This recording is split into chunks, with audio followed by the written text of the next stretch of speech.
man adzani waliyan faqad adzantuhu bil harf. Sesiapa yang memusuhi waliku, kata Allah dalam hadis qudsi, maka ia telah memproklamirkan dirinya untuk berperang denganku. Ketahuilah bahwa wali Allah itu adalah al-muwazzafah fi ta'ah. Orang yang selalu istiqomah di dalam berbuat taat.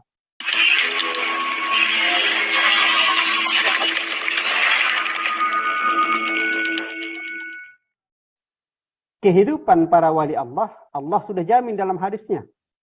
Di antara hadis yang dijadikan sebagai rujukan oleh Maulana Syekh misalkan adalah hadis terkait dengan man adzani waliyan faqad adzantuhu bil harf. Sesiapa yang memusuhi waliku, kata Allah dalam hadis qudsi, maka ia telah memproklamirkan dirinya untuk berperang denganku.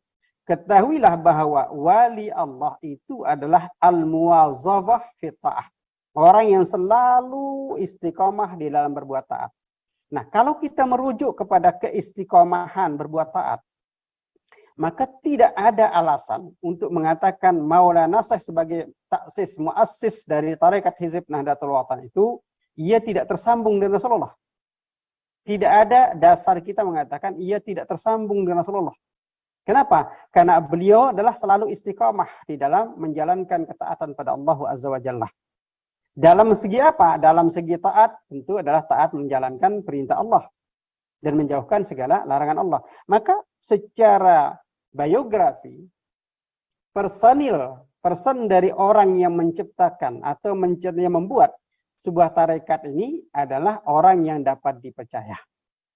Kalau boleh tidak terlalu berlebihan kita katakan pengakuan kita sebagai wali Allah. Karena wali Allah itu artinya adalah orang yang sentiasa muwazzafah. Muwazzabah dia continue istiqomah di dalam berbuat kebajikan. Nah, itu dari segi kedua hal. Lalu kemudian yang ketiga yang menjadi standar dari Mu'tabarah itu adalah perkara-perkara mursyidnya. Nah, ini yang perlu sekali kita coba renungkan. Mursyid. Apa arti mursyid di sini? Mursyid itu al-mursyidu kat tabib. Mursyid bagaikan dokter. Seorang dokter, ia tahu penyakit. Maka ia pula memberikan solusi ilaj. Ya, memberikan obat. Seorang mursyid itu tahu sekali penyakit dari murid-muridnya. Tentu bukan penyakit zahir. Yang dimaksudkan adalah penyakit batin.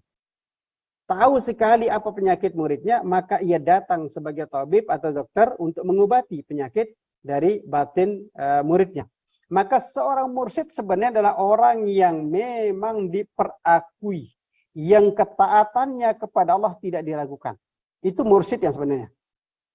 Jika ada orang mengaku-ngaku sebagai mursyid, lalu kemudian ia tidak taat kepada Allah atau kurang taat kepada Allah, dalam standarnya adalah taat pada Allah itu Quran dan hadis Rasulullah SAW dan juga aqwalul ulama al-mu'tabar, ungkapan ulama yang secara dapat dipertanggungjawabkan, maka itu bukanlah seorang mursyid.